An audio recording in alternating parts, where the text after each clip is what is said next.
Yeah, so we have more Emiko drama in this episode, more things continuing, the story continuing down the great path it was on after that little stumble that was called last week's episode.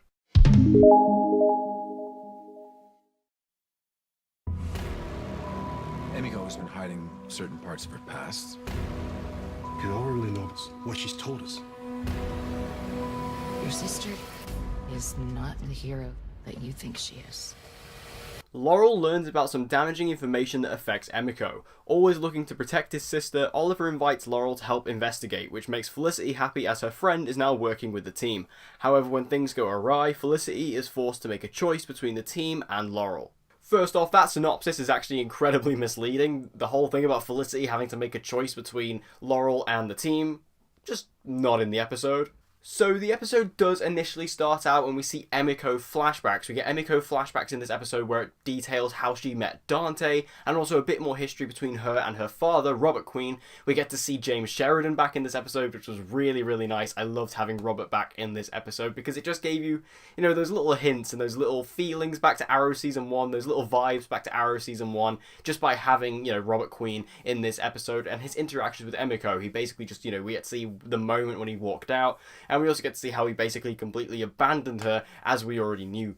So it was nice to get these scenes, and it was nice just to actually see that, and just to have Robert there, because we had in episode 10, we had heard Robert's voice. They had James Sheridan do some voiceover work, but we'd not actually seen him physically. But to actually see him physically interact with Emiko, it just adds a little bit more levity to Emiko's backstory, as we actually get to see how they interacted in the past and why she has such a hatred for him and the Queen family. And these Emiko flashbacks, all the stuff with Robert Queen was really good, especially the scene when she's trying to make some money, she's trying to make her own business, and she actually pitches it to Robert to basically make an extension of Queen Consolidated. I think it was called like Queen Materials or something like that.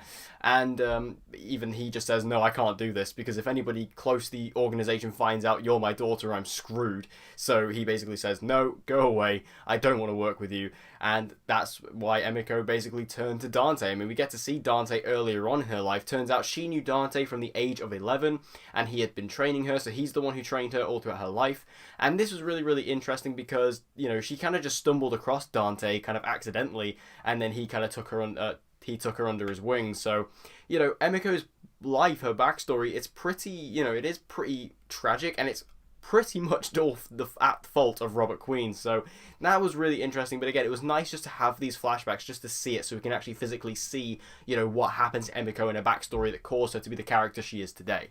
Now, there is a bit of back and forth in this episode between Team Arrow and Emiko, because we do have Laurel actually go to Oliver at the start of the episode. She's looking for Felicity, but she comes across Oliver, so she just tells Oliver anyway and says, look, your sister's not who you think she is. She's not quite the hero who you think she is. And she basically tells her about some of the things that she's been doing, such as killing Diaz in Slabside. This leads to Oliver following her, and we actually see that when he does that, he sees her interacting with Dante. And this is where Oliver basically questions her, and there are some questions where Emiko basically says, look, it was a thing of the past. Yes, I still have some debts to Dante. I still have some things I have to, that I owe him, but I'm not with him. I'm not on the same side as him. I just owe him in that sort of sense. And Oliver, of course, being gullible as hell, believes all of this, and this does lead to the betrayal of Oliver with Emiko. Now, I have to say, I loved this scene. I thought that this scene was brilliant, where we had Emiko in the bunker, and she basically just pulls a bow on Oliver. I thought that was absolutely fantastic, and we got an awesome little fight scene between Oliver and Emiko. Really well shot, I must add. And it was really awesome to see how hurt Oliver was by this, because Oliver's been betrayed by people in the past. He's been betrayed by many different people in the past, such as, even got betrayed by his own team last season. So, he's pretty used to the idea of betrayal, but the fact that this was his own sister, somebody who he really felt like he was going to be able to trust in the future, and somebody who he really felt like he was trying to build this connection with and this bond with, was even willing to just completely, turn her back on him. You could see he was very, very hurt by that, and this fight was really able to reflect that. It even gets to the point where Oliver has Emiko in that position that we've seen him get in the past, where just one move and he could snap their neck, and he actually had Emiko in that position, and he didn't do it, and this led to how Emiko was able to escape. Like, we've seen Oliver get people in that position before. He did it in the pilot, he did it against, like, Konstantin Kovar in Season 5, like, he's done it loads and loads of times, and it's the position where he's literally about to kill somebody by snapping their neck, and he doesn't do it to Emiko, and she eventually escapes. But this fight scene in the bunker, it was just one of my favourite scenes in the episode, because it was absolutely fantastic, really well choreographed, really well shot, and just really well directed overall. Also, we got another little awesome scene between Oliver and Diggle in this episode. I love a bit of Daddy Diggle. We all love Daddy Diggle. We all love it when Diggle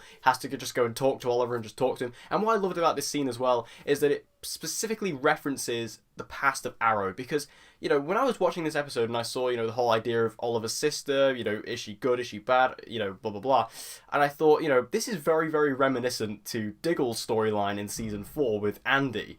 And Diggle literally comes up and has a conversation with Oliver about Andy. Like, he says, you know, I had to figure out, you know, whether I could trust Andy or not. Turns out he was working for Damien Dark, and I still, you know, went in to help him, and eventually I had to kill him and all this, you know. And I like the fact that Diggle was specifically referencing the events of season 4, because again, it's stuff that we've seen and stuff that the audience has recognized. So when he's talking to Oliver and giving this advice, we can also be on the side of Diggle and be like, yeah, this has happened before, you know, and we were there to experience it. So that was a really great scene, and just any scene of Daddy Diggle giving Oliver advice always gets a thumbs up from me. Now, Laurel has kind of been getting into some trouble in this episode. Laurel has been kind of going around and, you know, exactly not following the rules of being the DA, which, you know, is not uncommon for her. She's kind of been doing that a lot this season, but I mean, we see that basically people are starting to get suspicious now, and Dinah is kind of, you know, got on the scent, and Dinah's trying to say to her, look, you need to stop doing this, because otherwise you're going to get fired and you're going to just lose everything you've been building towards.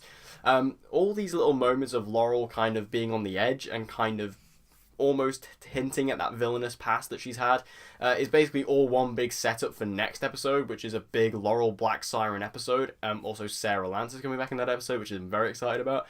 But yeah, there's not really too much actually to it in this episode itself. It's more of a setup to what we're going to see next in the episode 18, Lost Canary. So, you know, if you've seen the promo for that episode, you'll kind of see how that is all factoring in. It is also revealed that Emiko is actually the leader of the group known as the Ninth Circle. So we finally get the Ninth Circle introduced into Arrow.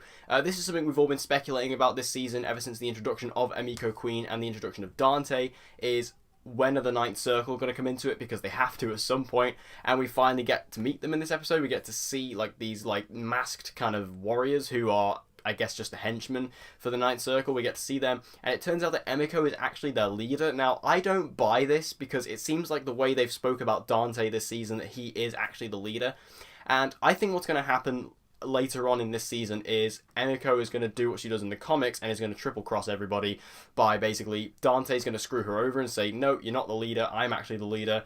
And then that's obviously going to really piss Emiko off. She's going to betray Dante and then team back up with Oliver and the team to, you know, work with them to take down Dante and the Ninth Circle, you know, depending on where her allegiances lie. But the fact that they stated that Emiko is the leader of the Ninth Circle, I just don't buy that. It doesn't work in my head.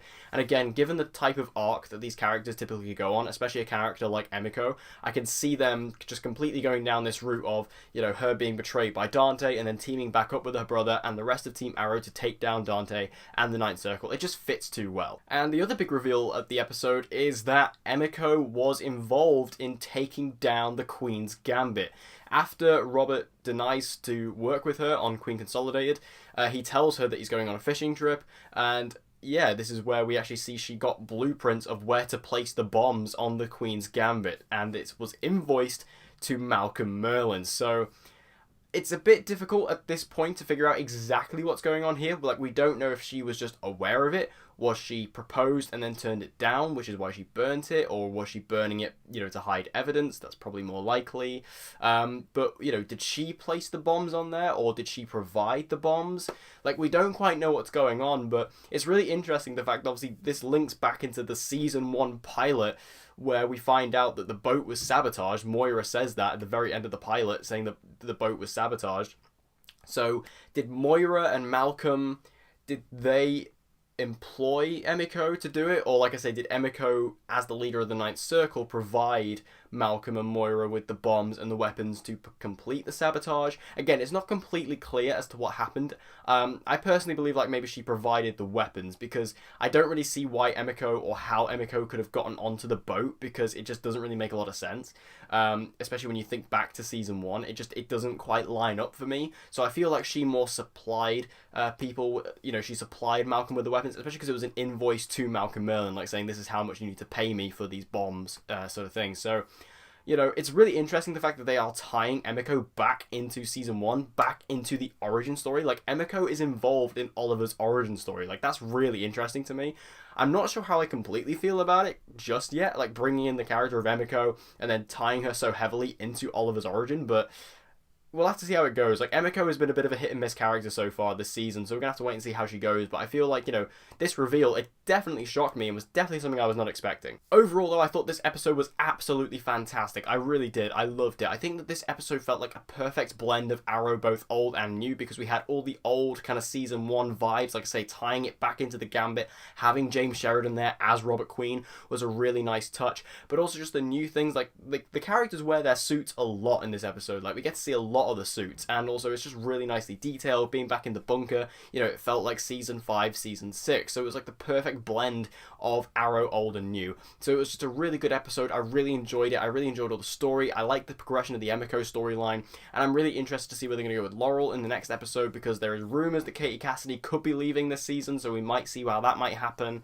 and all these different things. You know, this was just another great episode of Arrow and definitely made up for the kind of drop off we had last week. So thank you guys for tuning into this episode of DC Central. If you want to see more DC content like this, be sure to subscribe and hit the notification bell so you don't miss an upload, and I hope to see you guys again next time.